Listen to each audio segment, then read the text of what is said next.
دو سوالات اس طرح کے آئے ہیں سوشل میڈیا پر کہ دعا کریں میری قسمت اچھی ہو جائے. اپنی قسمت کے بارے میں عموماً لوگ یہ سوچتے رہتے ہیں کہ میری قسمت اچھی نہیں ہے، میری تقدیر اچھی نہیں ہے. ان کو تسلی دیں یا کیا کہیں گے آپ؟ جس کو ایمان کی نعمت نصیب ہو گئی، اس کے بارے میں تو بعض علماء یہ کہتے ہیں کہ وہ اپنے آپ کو بد نصیب کہے کیوں؟ نصیب دار ہے کہ ایمان نصیب ہو گیا، اس کو بدقسمت کہے کیوں؟ بدقسمت وہ ہوتا ہے جو ایمان سے محروم ہوتا ہے. ہمیں تو ایمان بھی ملا اور پھر دامن رحمت عالمیان بھی ملا صلی اللہ تعالیٰ علیہ وسلم، تو ہم کہے کہ بد نصیب، کہے کہ بدقسمت، یوں بھی مطلب کہتے ہیں علماء. لیکن بہرحال تو یہ مصیبتیں پریشانی آتی ہیں تب بھی لوگ کہتے ہیں یار اپنے بد نصیب ہے، جس کام میں عدل و نقصان ہوتا ہے. یہ لوگوں کے مختلف محاورے ہیں. تو اللہ تعالیٰ کا شکر ادا کرنا چاہیے کہ حقیقت یہ ہے کہ ہم خوش قسمت ہیں کہ ہم مسلمان ہیں، ہمارے پاس ایمان کی نعمت. تو ہم بدقسمت ان مانو کر تو یقیناً نہیں ہے، کوئی صورت بھی نہیں ہے.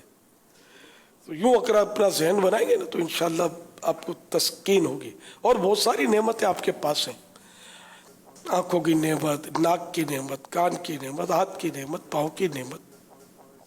ایسی نعمتیں کہ آپ مطلب کروڑوں اربوں خربوں روپے میں دینے کے لیے تیار نہیں ہوں گے.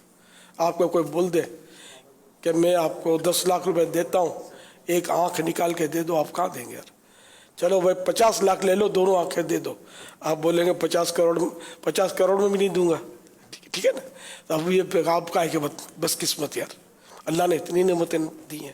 پھر کھانا ہضم ہو جاتا ہے، انہیں بغیر مانگے یہ سب نعمتیں ملی ہوئی ہیں. پانی پیتے ہیں تو نکل جاتا ہے، اگر یہ پانی پئیں اور پیشاب کے راستے نکلے نہیں تو کیا ہو، جان چلی جائے نا. یہ سب مطلب اتنی نعمتیں، سانس کا لینا نعمت، سانس کا نکالنا نعمت. الحمدللہ ہر حال میں اللہ کا شکر ہے. کبھی کبھار ناک بند ہو اور سانس لینے میں تکلیف ہوتی ہے، نزلہ سخت ہو اور سانس نہیں آ رہا ہوتا، ناک بند ہو رہی ہوتی ہے، اس وقت نہ سویا جاتا ہے نہ بیٹھا جاتا ہے، کوئی کیفیت نہیں ہوتی. اور تھوڑی دیر کے لیے کوئی ایسا جیسا کہ چھینک آ جائے، اور تھوڑی دیر کے لیے جیسے کہ کوئی نزلہ صاف ہو جائے، اور ایک آدھ منٹ اگر سانس لینے میں آسانی ہو جاتی ہے تو کتنا سکون نصیب ہوتا ہے. اب آپ کو لگتا ہے کہ ہمارے مزاج میں شکر کا پہلو کم ہے؟ جی ہاں سر، وہ ناک بند ہوتی ہے لیکن یہ بھی مقام شکر ہے کہ اللہ نے الٹرنیٹ دیا ہوا ہے گلے سے سانس کہ آمد و رفت جاری ہے، ورنہ تو مر جائے بندہ. تو یہ اس کا کرم ہے. اگر ناک اور گلا دونوں بند ہو جائے تو پھر ذرا زمین کا گڑا کھودے اور بندہ بھی بند ہو جائے اندر، پھر تو بچنا ہی نہیں ہے اس نے.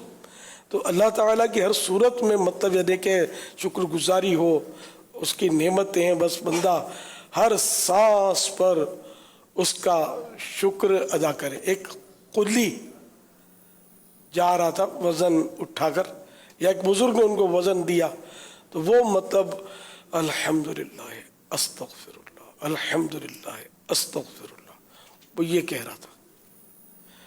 تو آپ نے اس سے فرمایا کہ یہ مطلب اس میں کیا حکمت ہے؟ تو اس نے کہا کہ اللہ تعالیٰ کی مجھ پر اتنی نعمتیں ہیں، اتنی نعمتیں، اتنی نعمتیں کہ میں بس وہ اس کے شکر سے فارغ ہو نہیں پا رہا، اس لیے وہ الحمدللہ کہہ جاؤں. تو بس استغفر اللہ کہنے کی حکمت، بولا بس گناہوں سے بچنا بہت مشکل ہے تو میں توبہ بھی کرتا رہتا ہوں، استغفر اللہ استغفر اللہ.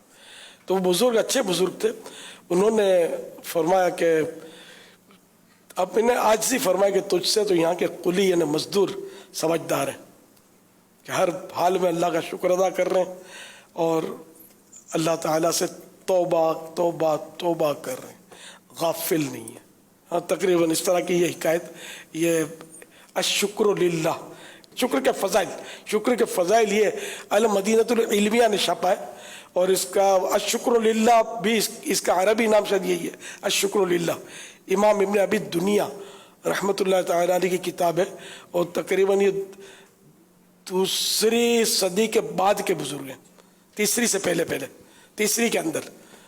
تو اتنی پرانی کتاب ہے، اور شکر کی یہ اس میں فضیلتیں ہیں، اب پڑھیں گے تو یار حیران رہ جائیں گے کہ ہم اب تک گھاس ہی کاٹا ہم نے, کچھ کیا ہی نہیں ہے, وہ پتہ ہی نہیں ہم کو کہ بزرگان دین اتنا اللہ کا شکر ادا کرتے تھے. ہم تو کرتے کچھ نہیں ہے, بات بات میں شکوہ کرتے ہیں, شکر نہیں کرتے. کہ اگر ایک بات کا شکوہ ذہن میں آتا ہے تو 100 شکر کرنے کے اسباب موجود ہوتے ہیں. پاؤں ٹوٹ گیا, اب یہ کون سا شکر کا موقع ہے؟ شکوے کا موقع ہے. بھائی شکر کا موقع ہے, دونوں ٹانگیں نہیں ٹوٹی, ایک ٹوٹی ہے. دونوں ہاتھ سلامت ہیں, ایک ٹانگ سلامت ہے, سر سلامت ہے, گردن سلامت ہے, پیٹ سلامت ہے, پیٹھ سلامت ہے, ایک ہی جو ٹانگ ٹوٹی ہے. یہ سمجھانے کی عرض کر رہا ہوں کہ مطلب مقام شکر کی تعداد زیادہ ہے, مقامات شکر کی, اور شکوہ تو ایک ٹانگ ٹوٹنے پر بھی کرنا نہیں ہے. میں ایک سمجھانے کی عرض کر رہا ہوں کہ یہ بھی شکوے کا موقع نہیں ہے. اور اگر رواں بھی ٹوٹ پھوٹ کا شکار ہو جائے, سارے وجود میں امراض کہ بھرمار ہو جائے, آنکھیں بھی چلی جائیں, کان بھی شنوائی سے محروم ہو جائے, سب کچھ ہو جائے, تب بھی مقام شکر ہے کہ ایمان سب سے بڑی نعمت ہے جو اللہ نے ہمیں عطا کی ہے. تو اس لیے شکر سے تو بندہ فارغ ہو ہی نہیں سکتا. اللہ کرے دل میں اتر جائے میری بات.